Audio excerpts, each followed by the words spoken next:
हरे कृष्णा। आज हम तीसरे अध्याय का 13वां श्लोक पढ़ेंगे 3.13। यज्ञशिष्ट अशिन संत मुच्यन्ते सर्व किल्बश भुंजते तेवु अघम पापा ये पचन्ति आत्म कारणात्। अर्थात भगवान के भक्त सभी प्रकार के पापों से मुक्त हो जाते हैं क्योंकि वे यज्ञ में अर्पित किए भोजन अर्थात प्रसाद को ही खाते हैं। अन्य लोग जो अपने इंद्रिय सुख के लिए भोजन बनाते हैं वे निश्चित रूप से पाप खाते हैं। ये श्लोक भगवत गीता का एक बहुत ही सिंपल श्लोक है और एक बहुत ही सिंपल सी बात बताता है, खासकर उन लोगों को जो ये सोचते हैं कि अपने जीवन में उन्होंने कोई पाप नहीं किया। इमेजिन कीजिए कि एक आदमी को गाड़ी कहां पार्किंग करनी है वो नहीं पता। आई मीन टू से कहीं पर हो सकता है कि नो पार्किंग का बोर्ड लिखा हो, उसने ध्यान नहीं दिया क्योंकि उसको पता नहीं था कि भी इस एरिया में पार्किंग नहीं करनी है, या नो एंट्री का बोर्ड था, उसने ध्यान नहीं दिया। हो सकता है वो बंदा नया हो, but ignorance of law is no excuse. उसने वहां जाके गाड़ी पार्क कर दी, पुलिस ने उसकी गाड़ी उठा ली या पकड़ ली। अब वो ये प्ली कर रहा है कि भाई मैंने क्या गलती की है।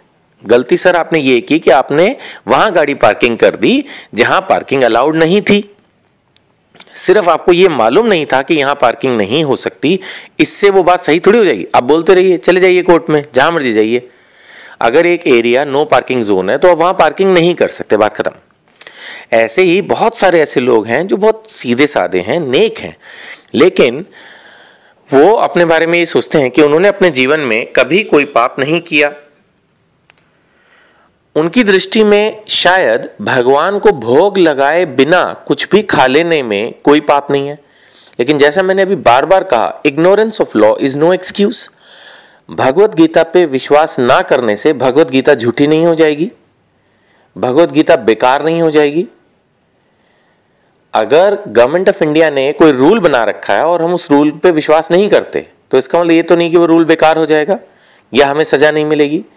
इसी तरह से भगवान ने भगवत गीता में ये क्लियरली बताया है कि जो लोग अपने लिए खाना बना के खा लेते हैं तो वो पाप करते हैं। पाप है, ये साफ साफ लिखा है कि भक्त जो है वो सभी प्रकार के पापों से मुक्त हो जाते हैं क्योंकि वो भोजन को प्रसाद के रूप में खाते हैं। प्रसाद कैसे बनेगा? जब आप भगवान को भोग लगाएंगे। यानी कि अगर आप भगवान को भोग लगाए बगैर खा रहे हैं, सिंपल सा एक एरर कर रहे हैं, आप खाना बनाते हैं और खुद खा लेते हैं, भगवान के पास थाली नहीं लेके जाते, भगवान को भोग अर्पित नहीं करते, भगवत गीता के अनुसार ये पाप है। हो सकता है कि आप ये कहें कि मैं नहीं मानता, तो आई एम सॉरी, मैं इसमें कुछ नहीं कर सकता। मेरा फर्ज है भगवत गीता के ज्ञान को जन जन तक पहुंचाने का प्रयास करना, वो मैं कर रहा हूं। मैंने आपको ये श्लोक पढ़ के प्रभुपाद जी की कृपा के माध्यम से, भगवान स्वयं की कृपा के माध्यम से, भगवत गीता यथारूप नामक पुस्तक के माध्यम से आपको ये जानकारी दे दी है। अब आप ये सुन ही रहे हैं तो आपको ये चीज एटलीस्ट पता चल गई। अभी इग्नोरेंस ऑफ लॉ भी नहीं है, नाउ तो नॉन फॉलोइंग ऑफ लॉ आ जाएगा, क्योंकि आज आपने अगर इस श्लोक को सुन लिया तो आपको ये चीज पता चल गई कि अगर हम कोई भी चीज बनाते हैं और बिना भगवान को अर्पित किए खाते हैं तो ये आध्यात्मिक स्तर के अनुसार या आध्यात्मिक नियमों के अनुसार जो सभी पर एप्लीकेबल है, ऐसा नहीं कि सिर्फ भक्तों पर एप्लीकेबल है, ये एक पाप है। अब इसको आप कहें कि अगर थोड़ा प्रैक्टिकली भी समझाइए कि कैसे हम इसको समझें, तो देखिए कि ऐसा है कि हम सब तो भगवान के दास हैं, नौकर हैं। और ये बात ना, जो लोग भक्ति नहीं करते या भोग नहीं लगाते या कोई रूल फॉलो नहीं करते वो भी बोलते हैं कि जो कुछ है ये तो भगवान का है। बिल्कुल ठीक है, जो कुछ है वो भगवान का, तो हम कौन हुए? उनके नौकर। आप इमेजिन कीजिए कि आपके घर में एक नौकर है जो कुक है, वो खाना बनाए और खुद खा ले और आपको पूछे भी ना, तो आपको क्या अच्छा लगेगा?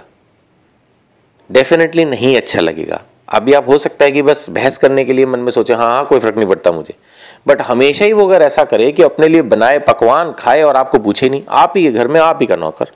तो अगर हम रियली ये सोचते हैं कि ये घर भगवान का है जिसमें हम रहते हैं, ये दुनिया भगवान की है और हम तो भगवान के दास हैं, नौकर है, जो कुछ है उनका, अगर हम ऐसा सोचते हैं तो फिर जो बनाया है वो बिना भगवान को अगर अर्पित किए खा रहे हैं तो ये डेफिनेटली गलत है। आप खुद भी सोच के देखिए, बाय लॉजिक भी गलत है और एज पर स्पिरिचुअल रूल्स भी गलत है, और ये एक पाप है जिसका दंड फिर हमें भुगतना पड़ेगा।